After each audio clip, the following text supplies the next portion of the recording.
Hello बच्चों। आज हम लोग स्टार्ट करते हैं अपना नया टॉपिक। ठीक है, जो कि क्या है? Addition. Addition and subtraction of matrix. ठीक है ना? तो एक चीज़ आप लोग दिमाग में रख लीजिए, एडिशन और सब्सट्रैक्शन जो होता है वो एकदम नॉर्मल होता है, बेसिक सा होता है।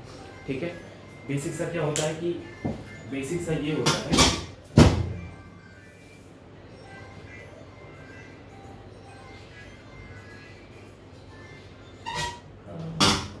बेसिक सा ये होता है कि एकदम साधारण सा क्या करना होता है, जैसा कि एडिशन और सब्सट्रैक्शन हम लोग करते हैं।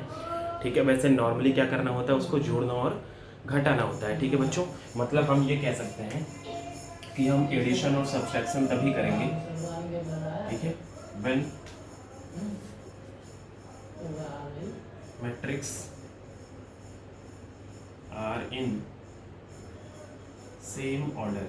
कह रहा है अगर मैट्रिक्स जो है वो क्या हो, सेम ऑर्डर के। ठीक है ना, सेम ऑर्डर का अगर होगा, ठीक, तभी हम क्या कर सकते हैं, इसको ऐड या सब्ट्रैक्ट कर सकते हैं। ठीक है, ये समझने वाली बात थी कि जब तक सेम ऑर्डर का मैट्रिक्स नहीं होगा, एक मिनट, ठीक है, जब तक मैट्रिक्स आपका सेम ऑर्डर का नहीं होगा तब तक हम उसको ऐड या सब्ट्रैक्ट नहीं कर सकते। मतलब ये हो गया कि जैसे मान लो कि अगर मैं मैट्रिक्स कोई ले रहा हूँ 2x2 का, ठीक, और एक मैट्रिक्स और ले रहा हूँ, ये भी 2x2 का, तब हम इसको सीधा सीधा ऐड कर पाएंगे। और ऐड कैसे करते हैं? ऐड करते हैं करस्पॉन्डिंग एलिमेंट से। करस्पॉन्डिंग का मतलब कि जो यहाँ पे पहले वाले प्लेस पे रखा हुआ है, फर्स्ट रो और फर्स्ट कॉलम का एलिमेंट है, और जो यहाँ पे फर्स्ट रो और फर्स्ट कॉलम का एलिमेंट है, उसको हमको क्या करना है, सीधा सीधा ऐड कर देना है। जो मैट्रिक्स आएगा वो भी सेम ऑर्डर का ही आएगा। ठीक है, 2x2 का, इनको ऐड करेंगे तो a प्लस ई हो जाएगा, b प्लस एफ हो जाएगा, ठीक है, c प्लस जी हो जाएगा, और d प्लस एच हो जाएगा। समझ में आया? ठीक है ना? तो यहाँ कर क्या रहे हैं, कुछ नहीं, एकदम नॉर्मल सा काम है कि जितने भी करस्पॉन्डिंग एलिमेंट हैं उनको सीधा सीधा क्या कर दिया जा रहा है, ऐड कर दिया जा रहा है। ठीक है बच्चों, ठीक है, सीधा सीधा ऐड कर दे रहे हैं। समझ में आया? ठीक, तो यहाँ पे ये सब बेसिक से चीज़ हो गई। क्या हमको ये समझना होगा कि जब दोनों सेम ऑर्डर के होंगे तभी हम क्या करेंगे, ऐड करेंगे। वरना वरना अगर मान लो मैं कह दूँ कि 2x2 का एक मैट्रिक्स है और एक 3x3 का है, तो करस्पॉन्डिंग एलिमेंट मिलेगा ही नहीं। ठीक है ना, केवल 4 ऐसे एलिमेंट होंगे जिसका कोई करस्पॉन्डिंग एलिमेंट होगा, बाकी के जो एलिमेंट मिलेंगे, ठीक है, उसका कोई करस्पॉन्डिंग एलिमेंट नहीं होगा। ठीक है, तो उसको लगा पाना नामुमकिन है। तो कभी भी एडिशन और सब्सट्रैक्शन आपके दिमाग में आए तो क्या बोलेंगे कि सेम ऑर्डर का होना चाहिए, तभी हम क्या कर सकते हैं, उसको ऐड या सब्ट्रैक्ट कर सकते हैं। ठीक है बच्चों, चलिए कुछ प्रॉपर्टीज देख लेते हैं जो हमारे काम में आने वाली है। सबसे नंबर 1 की प्रॉपर्टी, जो कि आप बचपन से देखते आ रहे हो, कि a प्लस बी बराबर बी प्लस ए होता है। किसमें? मैट्रिक्स में क्या होता है, a प्लस बी बराबर बी प्लस ए। इसको आप लोग क्या बोलते थे, कम्यूटेटिव, है ना, ला, क्या बोलते थे, कम्यूटेटिव ला। ठीक, एक और इसी तरीके का होता था जिसको हम एसोसिएटिव बोलते थे, कि a प्लस बी जोड़ो फिर उसमें c ऐड कर लो, या a पहले b प्लस c ऐड कर लो उसमें a ऐड करो, दोनों सेम ही होगा। इसको हम बोलते थे एसोसिएटिव ला। ठीक है ना, तो ये दोनों चीज़ें आप लोग क्या है, बचपन से देखते आ रहे हैं। पहले नंबर्स को लेकर के देखते थे, यहाँ पे किसको लेके देखेंगे, मैट्रिक्स को लेके देखेंगे, और आपको लग भी रहा होगा कि दोनों सेम ही होगा। क्यों क्यों लग रहा होगा दोनों सेम होगा? क्योंकि बच्चों ऐड हम तभी कर पाएंगे, इनको ऐड तभी कर पाएंगे। देखो एकदम सीधी सी बात है कि a प्लस बी, ए और b को ऐड करेंगे उसमें c ऐड करना है, ठीक है ना, b प्लस सी ऐड करेंगे उसमें a ऐड करना है। बात एक ही होगी, क्योंकि करस्पॉन्डिंग एलिमेंट को सीधा सीधा ऐड करना है। जैसे मान लो अगर मैं कहूँ a वाले में पहला एलिमेंट 2 है, इसमें 3 है, इसमें 2 है, तो भाई तुम, यही बात हो गई भाई, इक्वल ही तो होगा। ठीक है ना, समझ में आ रहा है? ये मैं एक एलिमेंट को लेके बताया हूँ आपको। ठीक, एक तीसरी प्रॉपर्टी जो होती है, ये थोड़ी सी अच्छी, मतलब थोड़ी सी अच्छी का मतलब इसको याद करने वाली प्रॉपर्टी है, कि T R of A plus B बराबर होगा T R of A plus T R of B. और सेम टू सेम अगर सब्सट्रैक्शन की बात की जाएगी तो T R of A minus B equal to T R of A minus T R of B. मतलब कह रहा है कि अलग अलग, कह रहा है दो मैट्रिक्स को ऐड करो। ऐड करेंगे, सबसे पहली बात क्या, ऐड करेंगे तो सेम ऑर्डर का होना चाहिए सर, ठीक है, बहुत बढ़िया। अगर सेम ऑर्डर का होना चाहिए और ऐड करेंगे, ठीक है, सेम ऑर्डर का भी हो और ऐड करेंगे तो उनका जो ट्रेस होगा, ठीक है, और अलग अलग जो उनका ट्रेस होगा उनको ऐड करने पर दोनों क्या आएगा, इक्वल ही आएगा। अच्छा, आपको पता है कि ये ट्रेस की बात तभी होगी जब मैट्रिक्स कैसा हो, स्क्वायर मैट्रिक्स, ठीक। और एडिशन और सब्सट्रैक्शन में ज़रूरी नहीं है कि दोनों मैट्रिक्स स्क्वायर हो। 2x3 वाले मैट्रिक्स को 2x3 वाले मैट्रिक्स में भी हम ऐड कर सकते हैं, 3x2 वाले को 3x2 वाले के साथ। भाई एडिशन और सब्सट्रैक्शन में कहीं स्क्वायर मैट्रिक्स की बात तो नहीं हुई है, केवल इतना कहा गया है कि दोनों मैट्रिक्स का ऑर्डर क्या होना चाहिए, सेम होना चाहिए, ठीक है ना। इसके अलावा हमको कोई लेना देना नहीं है, ठीक है बच्चों। लेकिन जहाँ पे ट्रेस की बात होगी वहाँ पे स्क्वायर मैट्रिक्स का होना कंपलसरी है। जैसा कि मैं आपको दिखाता हूँ, एक मिनट, छोटा सा एग्जांपल लेके। जैसे मान लो दो मैट्रिक्स मैंने लिया, एक मैट्रिक्स ए है, ए बी सी और डी, एक मैट्रिक्स बी है, ई एफ जी और एच। भी सेम ऑर्डर का लेना ही पड़ेगा, तभी हम ट्रेस की बात करेंगे। अब ट्रेस ऑफ ए अगर मैं तुमसे कहूँ तो तुम कहोगे सर ट्रेस ऑफ ए का मतलब डायगोनल के, प्रिंसिपल डायगोनल के एलिमेंट्स को ऐड कर दीजिए। ट्रेस ऑफ बी का मतलब क्या हो जाएगा, ई प्लस एच। और अगर मैं आपसे ये कहूँ कि trace of A plus B, तो तुम क्या करोगे, सबसे पहले ए और बी को क्या करोगे, ऐड करोगे। तो ए और बी को ऐड करोगे तो करस्पॉन्डिंग एलिमेंट, भैया देखो, अगर मैं ए प्लस बी निकालूँ तो ए में ई ऐड हो जाएगा, बी में एफ ऐड हो जाएगा, सी में जी ऐड हो जाएगा और डी में एच। यही होगा, बताओ क्या यही होगा ना। अब अगर मैं ए प्लस बी वाले का ट्रेस निकालने को कहूँ तो ये बीच वाले एलिमेंट्स को ऐड करना है, A plus E plus D plus H. देखो यही आ रहा है, क्या इन दोनों को भी ऐड करने पे वही आएगा कि नहीं, बताओ। सेम काम सब्सट्रैक्शन वाले में भी हो गया, समझ में आया। तो एकदम सीधी सी बात है क्या, कि जब तक दोनों का सेम ऑर्डर नहीं होगा तब तक हम एडिशन या सब्ट्रैक्शन नहीं कर सकते हैं। और दूसरी बात क्या है कि ट्रेस की बात जब भी आएगी तो हमको क्या ध्यान में रखना है कि वो कैसा मैट्रिक्स होगा, स्क्वायर मैट्रिक्स, ठीक है बच्चों। चलिए एक टॉपिक और पढ़ लेते हैं, आज के लिए बस इतना ही रहेगा। क्वेश्चन लगाइएगा आप लोग, ठीक है।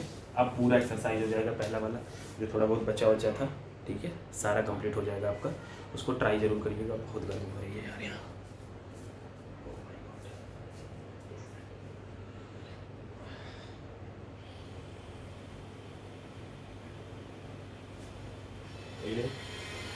हम तो कंटिन्यू रखेंगे, नहीं हो जाए, ठीक है।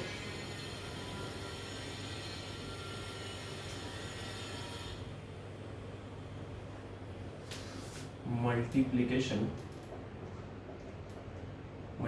ऑफ मैट्रिक्स एक दिन अलग से देखेंगे, अलग लेक्चर में। ये है multiplication of matrix with a scalar, ठीक है ना। मतलब किसी कांस्टेंट से अगर हम मैट्रिक्स में मल्टीप्लाई करते हैं तो क्या उसका नियम होता है, ठीक है। तो एक चीज़ ध्यान रखिएगा कि अगर एक मैट्रिक्स है आपके पास ए, ठीक, छोटा सा मैट्रिक्स लेता हूँ, बहुत बड़ा लिखने की कोई आवश्यकता नहीं है, ठीक। जरूरी नहीं स्क्वायर मैट्रिक्स हो, स्क्वायर लिखने की आदत हो गई है 2x3 3x3 वाला, ठीक है, तो वही बार बार लिखा जा रहा है। तो कहा जा रहा है कि अगर ए का मल्टीप्लाई ए में कर दें, कि कोई कांस्टेंट वैल्यू को जिसकी मल्टीप्लाई ए में अगर हम कर दें तो कैसे मल्टीप्लाई करेंगे, सारे एलिमेंट्स में क्या हो जाता है, उसका मल्टीप्लाई हो जाता है, ठीक है। आगे डिटर्मिनेंट आएगा, उसमें थोड़ा सा अलग नियम रहेगा, ठीक है। तो ध्यान से देखिएगा क्या, कि किसी भी स्केलर का मल्टीप्लाई अगर हम मैट्रिक्स में करते हैं तो उसके सारे एलिमेंट्स में, ठीक है, उसका मल्टीप्लाई होता है। या ऐसे कहूँ कि जब तक, ऐसे भी उल्टा मैं कह सकता हूँ क्या, कि जब तक मैट्रिक्स के सारे एलिमेंट में कोई नंबर कॉमन ना हो, कोई कांस्टेंट कॉमन ना हो, तब तक हम कॉमन नहीं ले सकते। जैसे मान लो कहीं लिखा हो ऐसे, ये लिखा है, ठीक है, तो क्या इसमें 4 कॉमन है, 4 कॉमन लेंगे तो सब में कॉमन होगा। समझ में आ रहा है आपके, समझ में आ रहा है, ठीक है। क्यों, क्योंकि 4 का मल्टीप्लाई सब में हुआ होगा, ठीक है ना। तो 4 अगर मैं किसी नंबर को बाहर ला रहा हूँ मैट्रिक्स से तो सारे एलिमेंट्स से बाहर आएगा अगर वो कॉमन फैक्टर होगा तो, और अगर अंदर ले जा रहा हूँ तो सारे एलिमेंट्स में अंदर जाएगा, ठीक है। समझ में आया बच्चों, ठीक है। तो ये तो हो गया किसकी, कि अगर हम किसी स्केलर का मल्टीप्लाई करते हैं तो कैसे करेंगे, ठीक है ना। चलिए इसमें भी थोड़ी सी प्रॉपर्टी है एक दो, इसमें देख लेते हैं क्या है प्रॉपर्टी।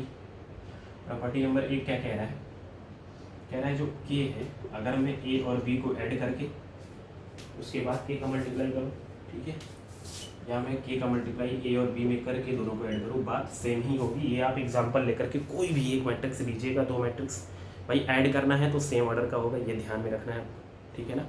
तो कोई भी दो मैट्रिक्स लीजिएगा और किसी के का मल्टीप्लाई करके क्या करिएगा, ऐड कर दीजिएगा, और एक बार ऐड करके मल्टीप्लाई करिएगा, सेम ही आएगा दोनों, कोई भी अंतर नहीं होने वाला। दूसरी प्रॉपर्टी पे थोड़ा सा खासा नज़र रखिएगा, ठीक। दूसरी प्रॉपर्टी क्या कहेगी, अब देखिए यहाँ ट्रेस की बात आ रही है, और ट्रेस की बात आपको पता है जहाँ भी आएगी, if A is square matrix, भैया अगर ए क्या हो, स्क्वायर मैट्रिक्स हो, तो क्या कह रहा है, कह रहा है कि टी आर ऑफ के ए इक्वल टू के टी आर ए, ठीक है। कह रहा है कि के का मल्टीप्लाई करने के बाद उसका ट्रेस निकालो, या ट्रेस निकालने के बाद के का मल्टीप्लाई कर दो, ठीक है। दोनों वैल्यू क्या आने वाली है, सेम ही आने वाली है, उसको अलग नहीं कहेंगे, ठीक है बच्चा, उसको अलग हम क्या करेंगे, नहीं कहेंगे। ये चीज़ आपको दिमाग में रखना है अपने। समझ में आया सबको, पूरा समझ में आ गया, ठीक है। एक टॉपिक और छोटू सा आता है, ठीक है, जिसका नाम है एडिटिव इनवर्स, ठीक। ये लोग ये भी नाम आप लोग बचपन से सुनते आ रहे हो। एडिटिव इनवर्स का मतलब कोई बताएगा,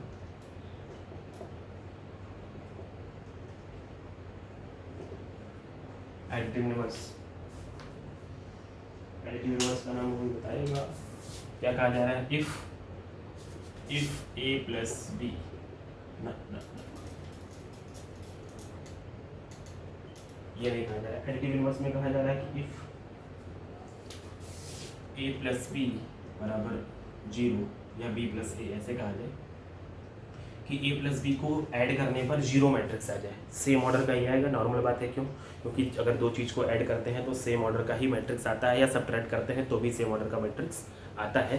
तो ये 0 कुछ और नहीं है, ये नल मैट्रिक्स है। आपके दिमाग में होगा, नल मैट्रिक्स की बात हमने पहले भी किया हुआ था, ठीक है। तो नल मैट्रिक्स आपके दिमाग में होना चाहिए, ठीक है बच्चों। तो वहाँ पे क्या कह रहा है कि ए प्लस बी को ऐड करने पे ओ आ रहा है, तो क्या आपके दिमाग में ये नहीं आ रहा है कि ये जो बी होगा ना, बी वो कहीं ना कहीं माइनस ए होगा कि नहीं, ठीक। या ऐसे कह सकता हूँ कि अगर ऐसा है ए प्लस बी बराबर ओ या बी प्लस ए बराबर, अच्छा ये कब होगा, जब ऑर्डर ऑफ ए बराबर होना चाहिए किसके, ऑर्डर ऑफ बी के, तभी हम ऐड या सब्ट्रैक्ट कर पाएंगे। ये तो नॉर्मल सी बात थी, ठीक। तो हम क्या कह सकते हैं कि then we can say that, then we can say that, बहुत बेहतरीन तरीके से कह सकते हैं क्या, say that A and B are additive inverse, ठीक है, of each other, of each other. मतलब ए और बी एक दूसरे के क्या हो जाएंगे, एडिटिव इनवर्स। मतलब ए को अगर बी में ऐड करूं तो भी नल मैट्रिक्स आएगा सेम ऑर्डर का, अगर बी में ए को ऐड करूं तो भी नल मैट्रिक्स आएगा सेम ऑर्डर का। समझ में आ गया सबको, ठीक है। ये पूरी कहानी समझ में आ गई। तो अब आपका क्या होगा, पहला वाला एक्सरसाइज पूरा लग जाएगा, जितने भी क्वेश्चन होंगे उसमें 20-25, ठीक है। तो आप लोग क्या करिएगा, पूरा क्वेश्चन लगा लीजिएगा।